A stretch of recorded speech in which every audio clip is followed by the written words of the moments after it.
Good afternoon. Can you hear me? Good afternoon. Yeah, it's working. Everyone's just so loud. All right, welcome.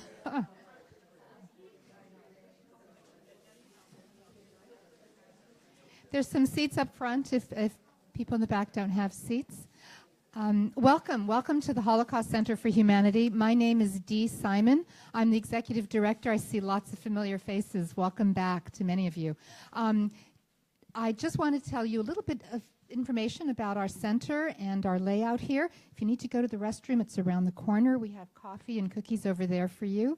Our center began over 28 years ago in 1989 by a group of survivors. And there were about 7 of them, and they started by speaking in the schools. They had heard about Holocaust denial, and they would not let anyone lie about their history. And so they started speaking in schools, and we have grown over the years. We now reach about 40,000 students a year. Our footprint is all the states in the Pacific Northwest, Alaska, Oregon, Idaho, and Montana, and of course Washington. We reach out to students and teachers with trunks. We have teacher training workshops. In all of these states, Holocaust education is not mandated, which means that the schools don't have the resources to teach it, and the teachers don't have the information they need to teach this very delicate subject. And so we have teacher trainings throughout the year. There are 5 coming up in the fall, and then we provide them with teaching trunks and speakers and whatever they need to do that. We also invite schools in, which is why we're open to the public only on Wednesdays and Sundays, because school groups are coming in on the other days of the week. So I welcome you and thank you so much for coming today. I'm going to turn the mic over to Alana Cohen-Kennedy, our Director of Education. Well, welcome again, everybody. It's really an honor to have you all here today and to have Marianne Harkness here today as our speaker. Marianne is a member of our Speakers Bureau, and she speaks to schools throughout the Pacific Northwest, traveling sometimes far and wide to meet with students to share her grandmother's and her mother's story. I had the privilege of meeting Marianne back in 2004, I think it was, and she was just beginning to approach the idea of starting to tell this story of her family and the incredible deeds that they did during the Holocaust. And since that time, she's done a tremendous amount of research, which I hope maybe you'll share with us at the end how much has gone into creating this presentation and researching her family's story and really meeting with all of the people who were involved. Marianne's story that she's going to tell you today is just a very short excerpt of a much larger story, and I encourage you, if you're interested to find out more, to purchase the book that she has helped to translate. It was written by one of the survivors that her grandmother helped, and she's translated a section of it, and that's for sale online, and I think Marianne has a few copies with her today as well. So, Marianne, thank you so much for coming today, and I'll turn this over to you. Thank you, Ilana.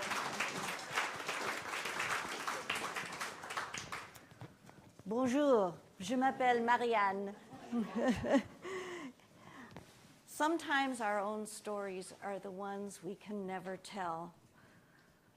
But if the story is never told, it becomes something else, forgotten. And I don't want my grandmother's story to ever be forgotten. Madame Céline Morali and her daughter Simone were French rescuers during World War II, and they helped to save approximately 300 refugees, Jewish refugees and prisoners of war escaping out of Germany during the Second World War.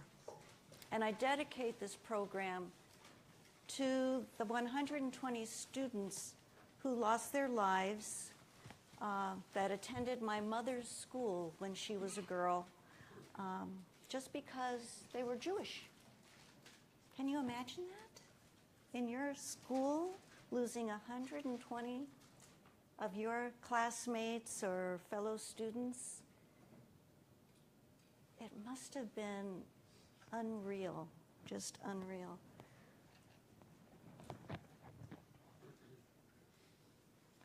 This plaque was just put up recently.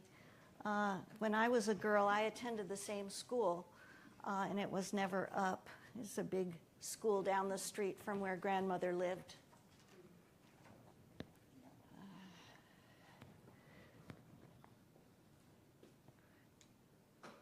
There's my mama when she was a little girl. The one with the curly hair, can you tell?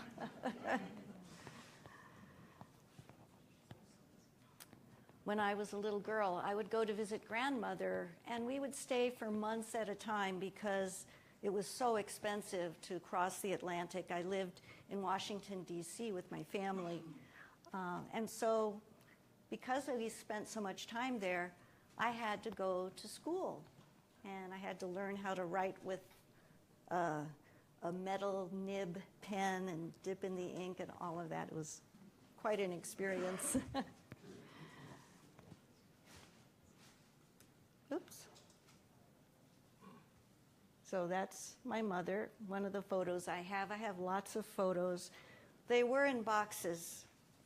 And I taught for many, many years as a teacher librarian. And when I retired in 2010, I finally had the time to go through my mother's papers. And I found a trail, just like Hansel and Gretel, that led me to this story. Excuse me. Mother never told me what really happened. I just had to kind of figure it out, talk with family members. I had to search through. Here's some love letters with a photo of my mother when she was young during the war. And that young man trying to look big and brave was an American GI who was my father. He says on the back of the letter of the photo, "Votre fiancé, hi, je vous aime toujours." He didn't really know how to speak French, but he wanted to tell her how much he loved her.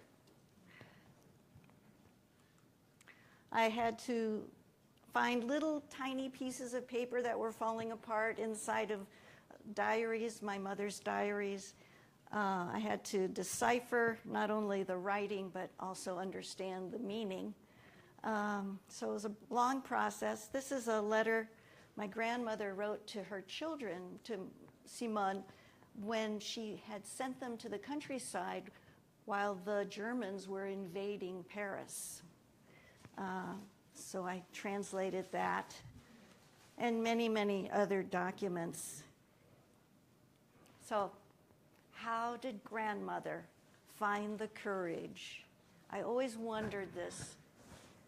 How did she find the courage to help so many people during these dark days? And I think to figure it out, I had to go back and understand who my grandmother was. She was born in the late 1880s in the north of France. And by the time she was 5 years old, her mother died. And so the family was very poor, and grandmother had to help with the other children. She had to sell stockings in the streets. And her father never really came back from the loss of his wife. So she had what I call street smarts. She didn't get to go to school for very long, but she knew how to handle herself on the streets of Paris. And by the time she was 18, she found a job at the Bon Marché. This was the big department store. And when she was 18, she met and fell in love with the love of her life, Monsieur Louis Roux. And they married in 1909. And of course, the Great War, World War I, came, and Louis had to go to war to defend France from the Germans. And Céline lost her husband.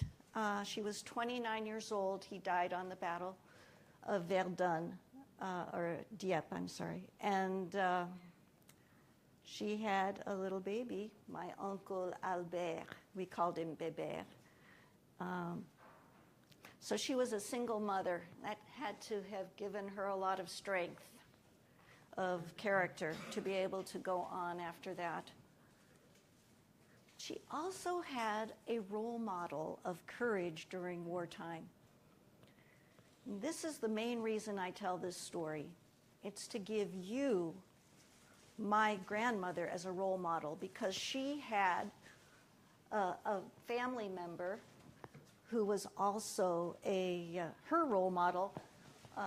Marie-Léonie had a code name of Charlotte and worked for the British in the north of France, and was, what you see here is her mugshot.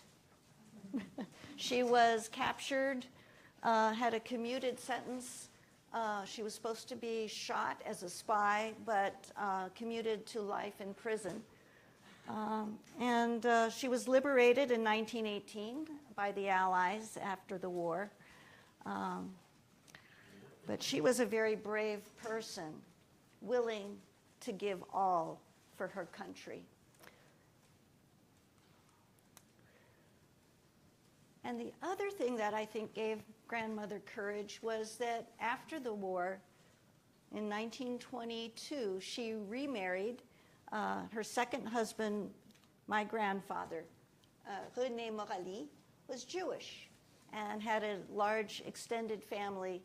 And I think that her love of her husband and his family also motivated her to have great courage when needed.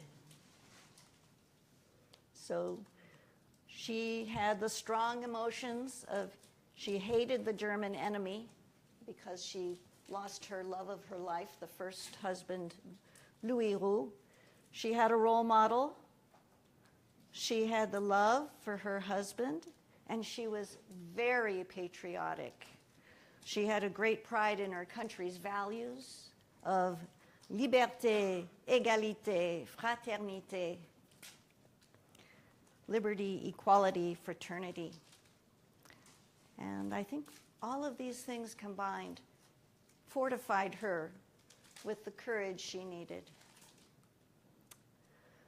Well, they lived a good life after they married. She and her husband opened a hardware store in Paris on Rue de Patay. And that's grandfather with his younger brother in front of the store. So it's a very old store.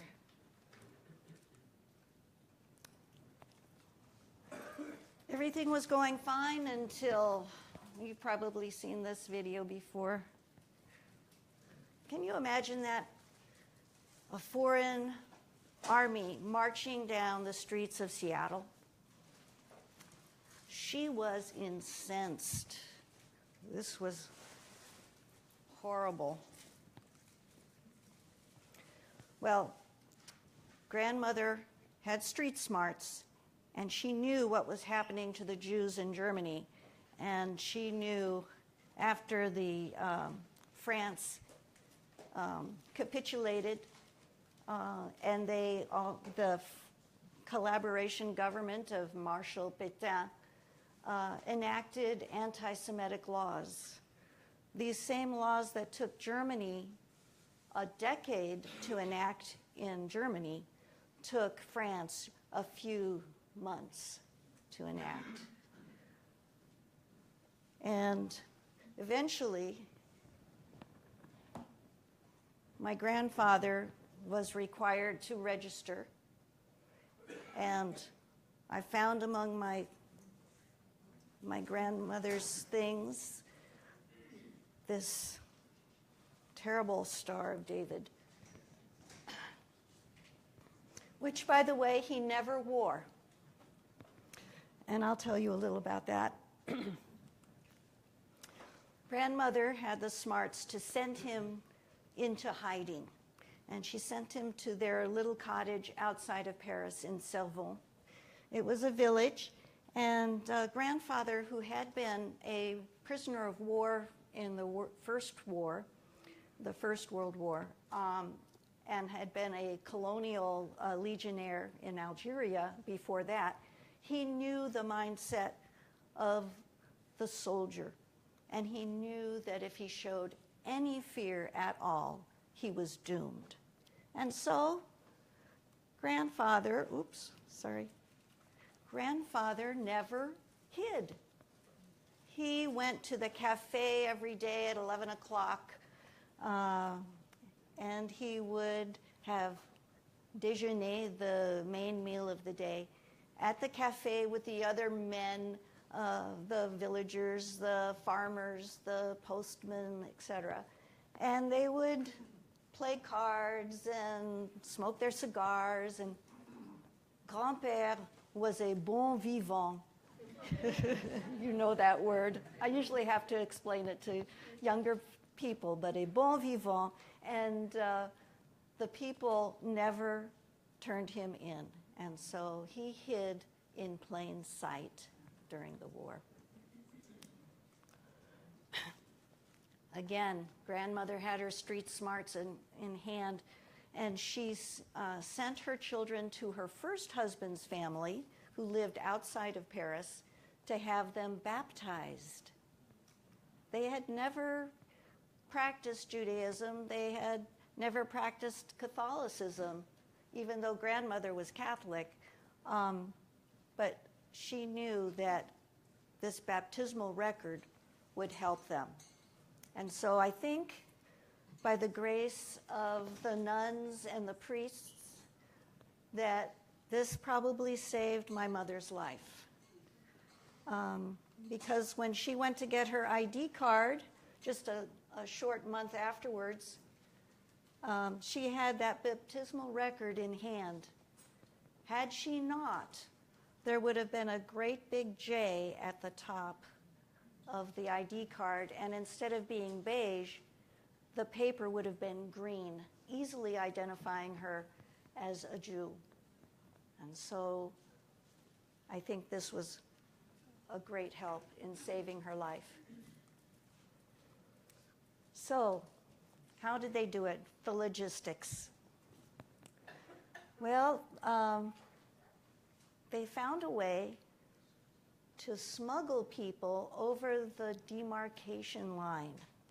France was divided into the occupied zone in the north and along the Atlantic, and the free zone, which was not free, but it was administered by the French, and so it was easier for the first 2 years of the war to hide in that zone, in what they called the zone libre, or the free zone. And of course it was like any border, and there were border stations along this line, and grandmother and her occasional employee, a truck driver, worked together to smuggle people over this line at Chalon-sur-Saône, right here, which is really close to Switzerland and the Alps. And so it was an excellent location to help people who are trying to evade the Germans and escape into the free zone. So refugees, probably starting with neighbors who knew Madame Céline, Madame Morali, they would walk up to the store, Quincaillerie Romo, right here, and they would walk inside, and they would go into the back section, the warehouse area of the store, and right on the floor, right here, it's kind of hard to see, they would go down into a trap door in the floor in the back of the store that led into a very spacious basement. Or they would go up the stairs into the living quarters. The family lived right above the store. Depended on how many people were hiding at a time.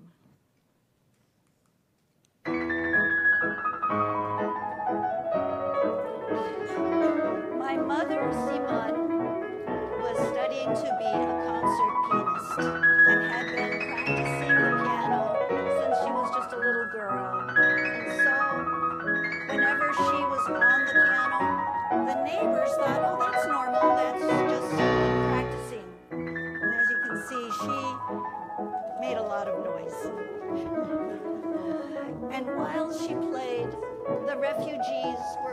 get up, go to the bathroom, wash up, eat something, talk with their fellow refugees.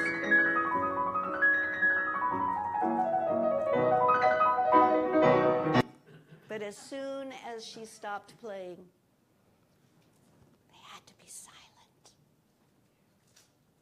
because there were neighbors. And if the neighbors found out that there were people in the store when they shouldn't be, it was very possible that she would be turned into the Gestapo. And in fact, she was picked up by the Gestapo, but I'll tell you more in a minute. So the refugees then would stay with her for several days, and then they would go out the back window into the courtyard and into a waiting truck. There would be utilities or boxes of soap or what have you, and they would make a little bench in the middle of all of those boxes for refugees to sit and go for hours, actually, all the way through the back door and all the way to Chalon-sur-Saône, which was several hours.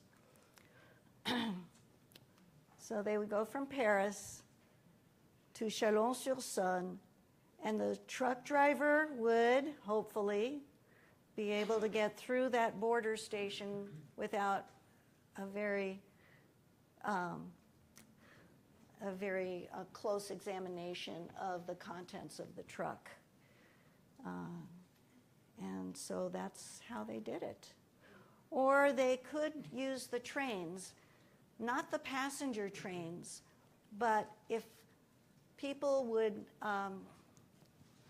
they would travel with the engineer.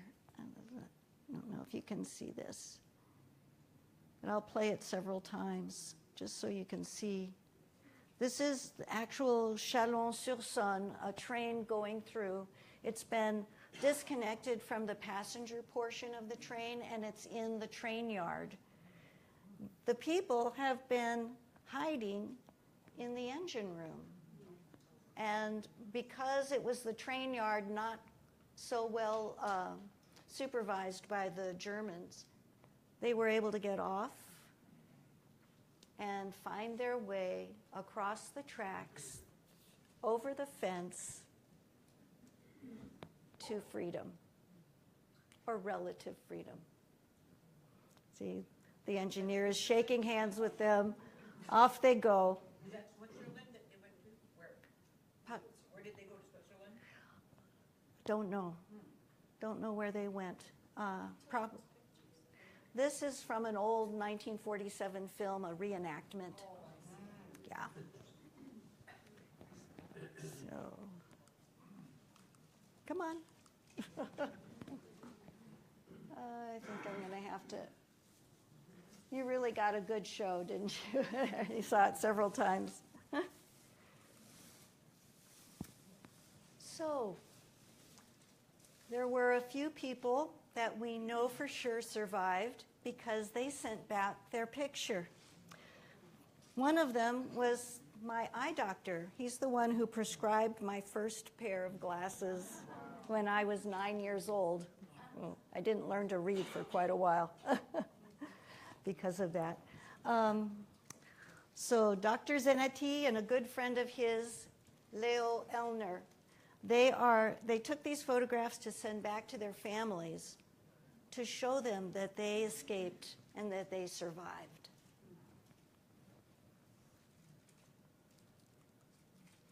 And as I said, grandmother was picked up several times by the Gestapo, roughed up, interrogated.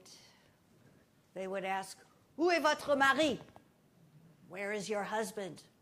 She would say, "Je ne sais pas." "Où est votre mari?" I don't know.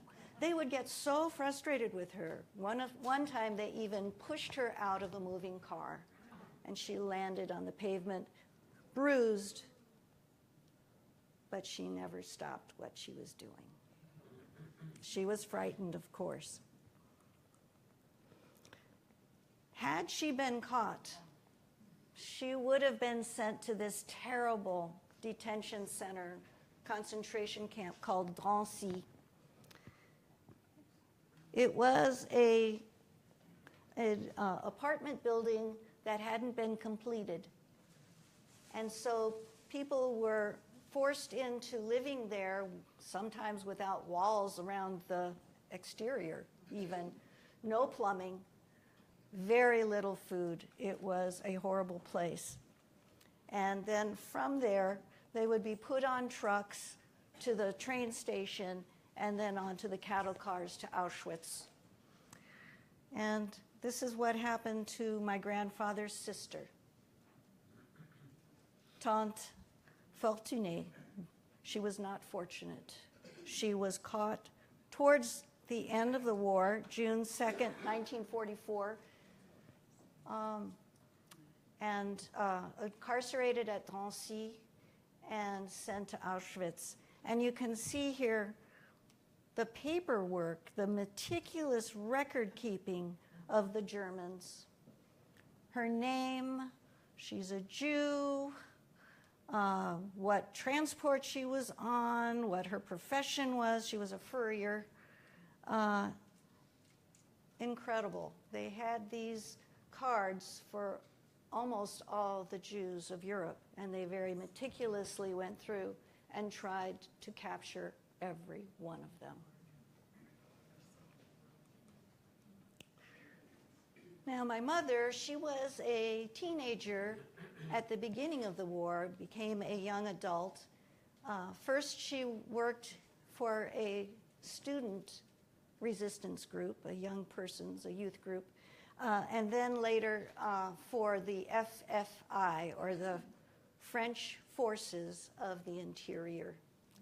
And I found among her papers this tiny little piece of paper crumbling, falling apart, but it was one of her mission orders signed by her commandant. And what she did, she was a courier. They often used young women as couriers because they thought women could memorize much better than the young men. And they were more responsible. They would actually get the job done. And they were pretty.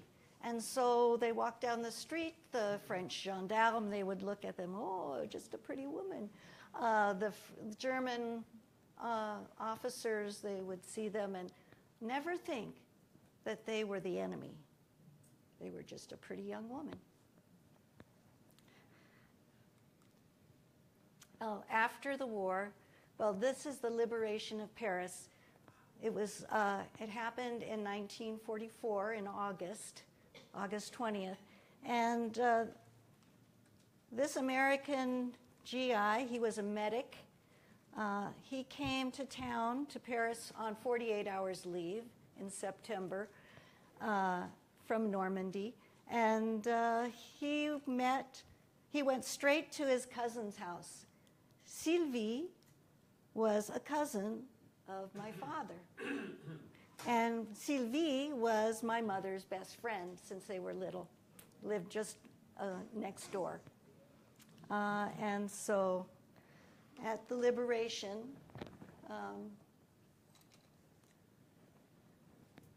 also just to let you know, the French Forces of the Interior issued these armbands mainly so that the Allies would know who to talk to and who would help them find a good place to stay.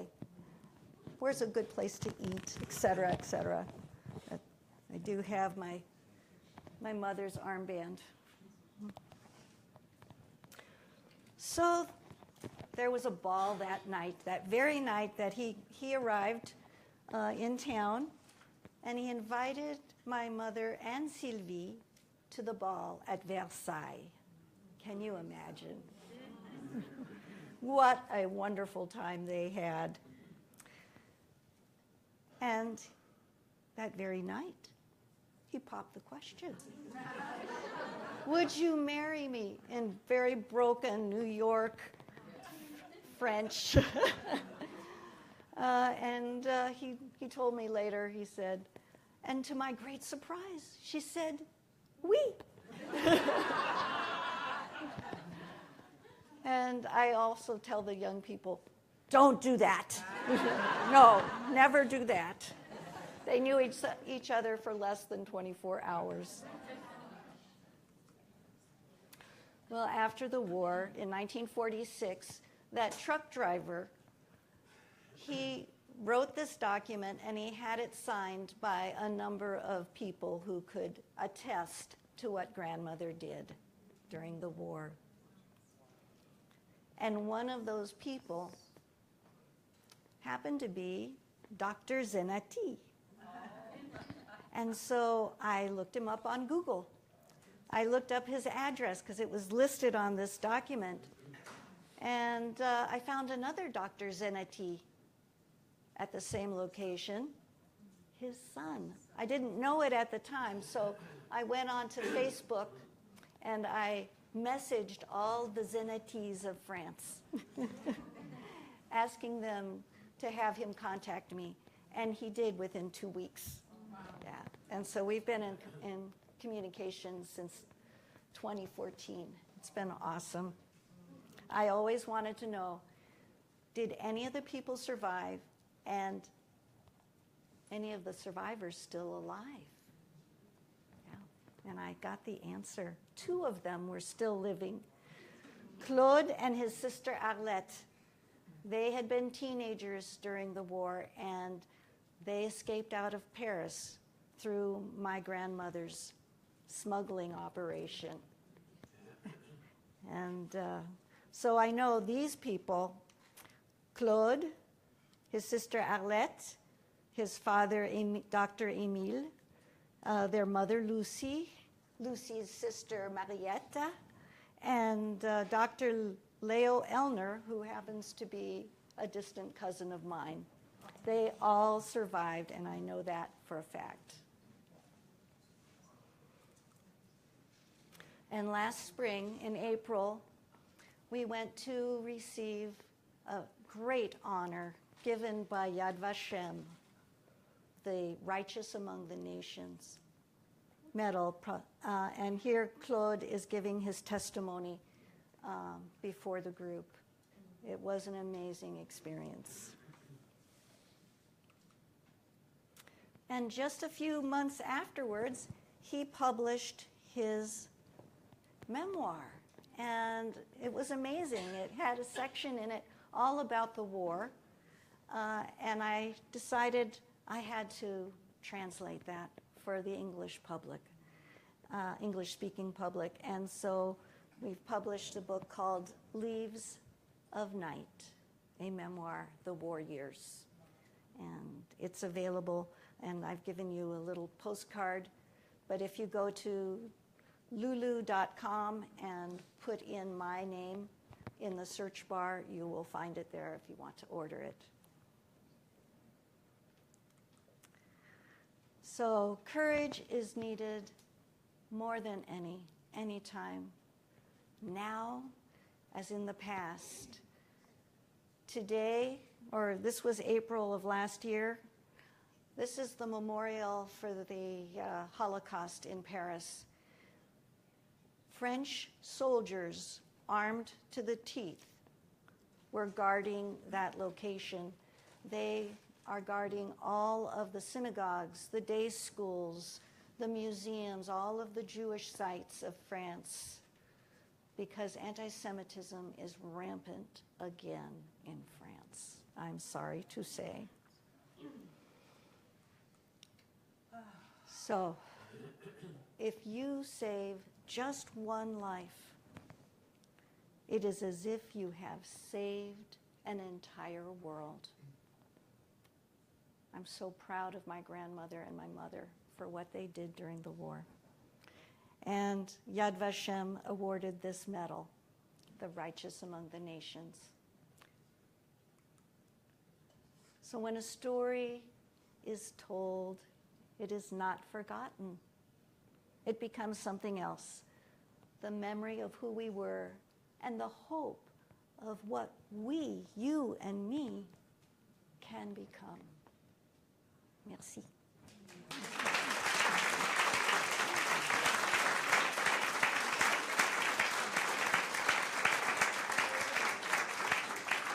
Have you any questions? I'd love to take your questions. And way in the back, yes.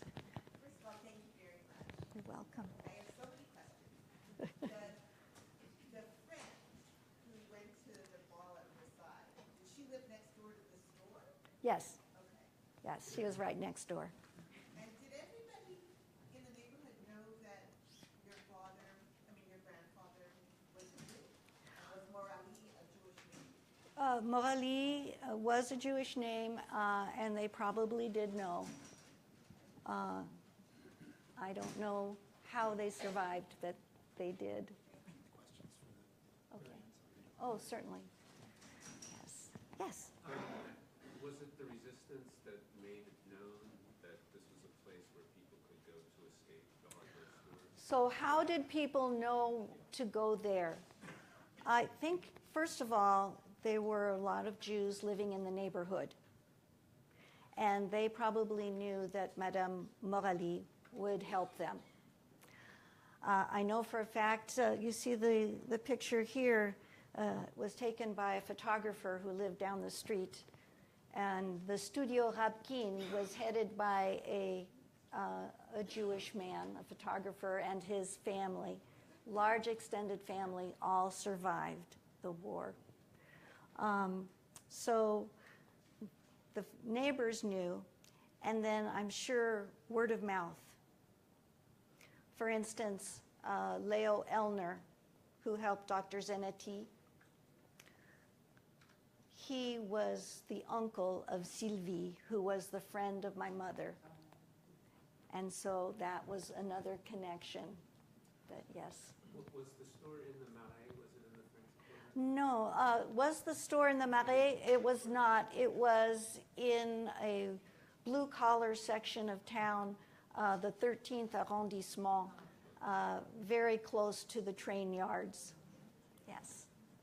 Yes. Didn't you tell me, though, that when your mother put on her armband and her brother did, that they didn't know they were in the resistance? Oh, yes. That's true. When Mother and her brother Lulu, who was just a little bit younger than her, put on their armbands, they looked at each other and said, "You? And then their mother said, "You?"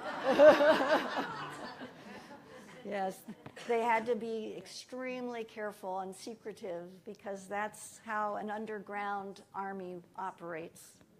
Yes.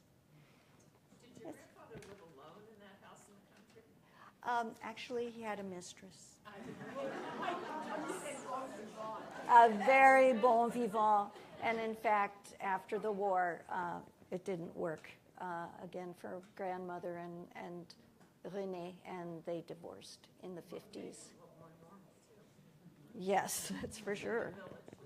Oh, yes. Yes. Yes. Will you describe your research process? I mean, finding this box, you must have done a lot to fill in the gaps. Well, I did. As I said, I retired in 2010.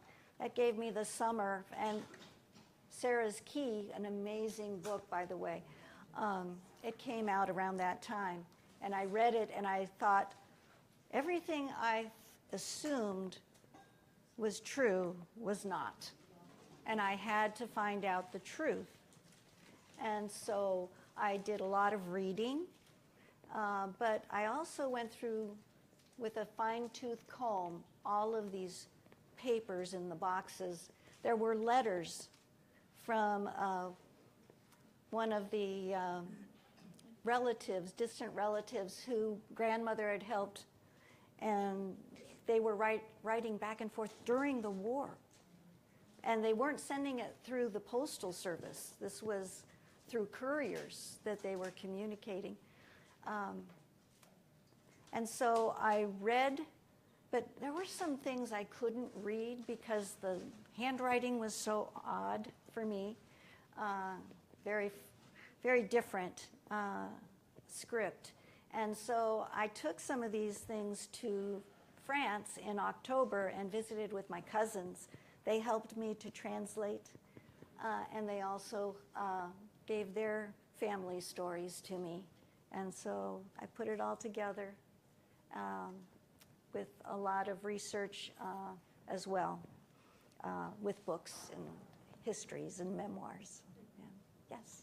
I did go to visit my mother's town in Poland, and I did it by going on the internet and getting right into the Suwałk City Hall, whatever. Mm-hmm. But I lost my papers after I returned from the visit. What way would I find out if the relatives, how they were killed or where they were taken? Because I did hear that they put them all on a train. And I've never really investigated to find out. I had uncles and their respective families. I wondered if they kept that kind of information, the Germans, would it be through the Germans I would do it or through...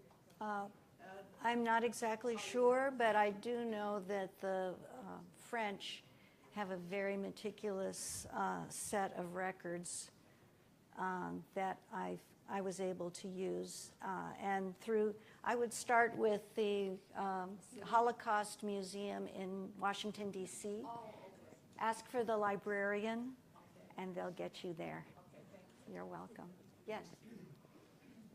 During the first Paris roundup in July of 1940, over 1,000 were taken to a cycling stadium called the Belvedere. Yes. And then some of them went from there to Drancy. Did you come across or have you met anyone who went through that process of the Belvedere Drancy before deportation? No, I've not met any of them.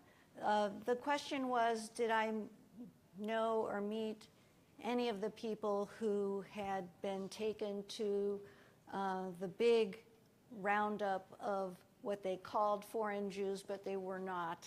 They were French citizens as well, in 1942. And they were housed in, I say housed loosely, in the Vélodrome d'Hiver, or also called the Vel d'Hiv, which was the bicycling stadium, indoor stadium in Paris. No, and I have not met any of them.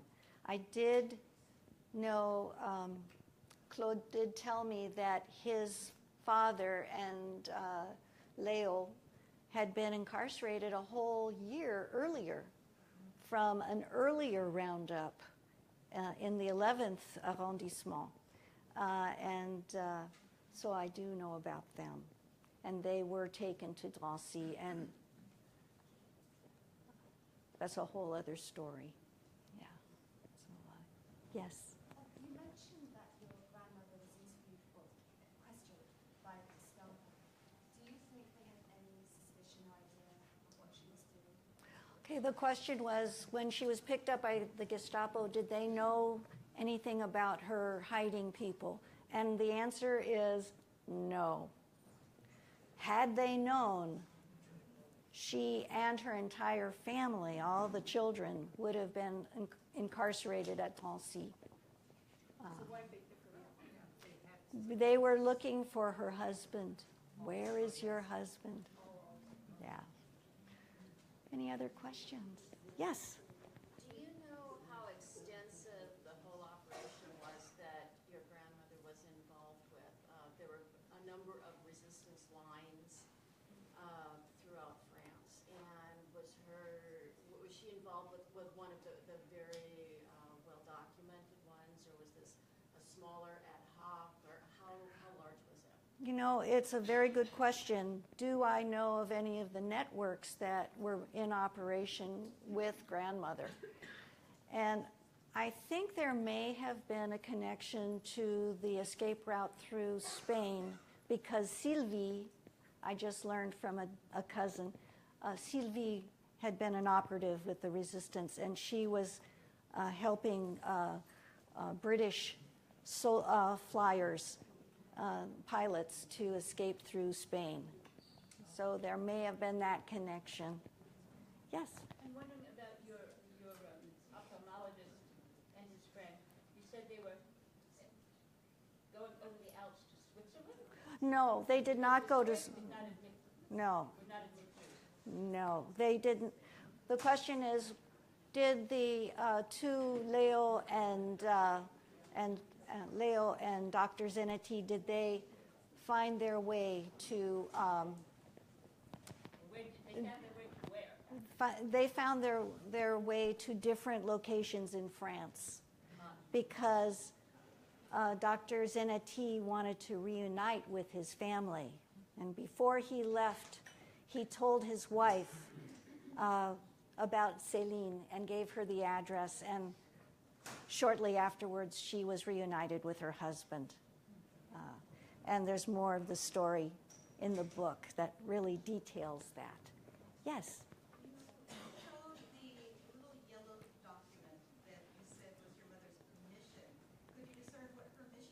Yes, her mission was to go to Limoges. And Limoges was the location of the main line going into Spain, of the resistance. I don't know exactly what she did there. Yes? Two questions. One, did you grow up speaking French at home? And secondly, of the survivors that you eventually tracked down, did they all return back to their original homes, or did they end up somewhere else? Okay. Two questions. Did I speak French at a young age, and did the survivors return to their original homes or not? Okay. Well, the first of the answer is my first language was French. Mama only spoke French at home, no English when I was little. So I grew up knowing French, visiting grandmother, being in France when I was just a tot, a little one. So I knew French, and I had to learn English when I went to the nursery school when I was little. The other question was, did they return home to their locations? Yes, they all returned to their apartments in Paris. Fortunately for Dr. Zanetti, he had stashed his optical equipment, very expensive equipment, with the concierge. And she had hidden it for him. So he was able to come back and get his equipment and start practicing again right after the war. Yes. Yes? Forgive me if you've sort of said this already, but when you were little, what were you told, if anything, about what was going on? Absolutely nothing? So They didn't speak. War, but that's it? I knew there was a war. They didn't talk to me directly. I was just a little kid. And the subject was a taboo subject because you didn't know if your neighbor was an informant or not. You didn't want to burden the children with the trauma that they experienced. For many, many reasons, especially the French, it was a taboo subject. And so when you're a little kid sitting at the dinner table and the adults, after about an hour, forget that you are sitting there because you are to be seen and not heard, they would eventually forget that we were there, and they would start talking among themselves, and little kids have big ears. So I heard some, my older brother, he heard some, and we were able, the cousins, etc., we were all able to put it together. So you did kind of have your own network of gee whiz. Yeah. But I never thought that the French were collaborationists. That was never taught to me. In fact, I didn't know about the Holocaust, really, until I was in 7th grade and I read the Diary of Anne Frank. That's when it really crashed in on me, yes. Yes? Your book says a memoir part 2. Is there a part 1 as well? There's a part 1 about his early life and a part 3 about his life after the war. So you have part 2 here, the war years. Yes? Was the truck driver recognized by Dr. Smith? He was not. And I do know from Claude that one of the truck drivers was caught and executed. So another one of the righteous, we don't have his name or information about. Yes?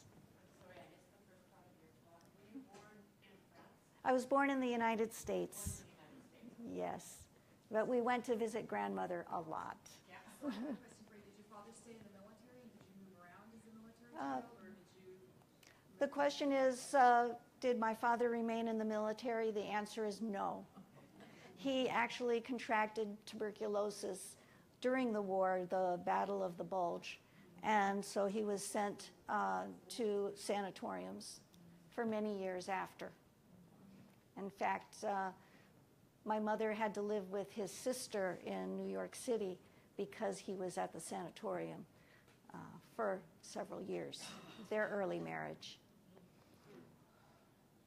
Any other questions? Well, thank you very much.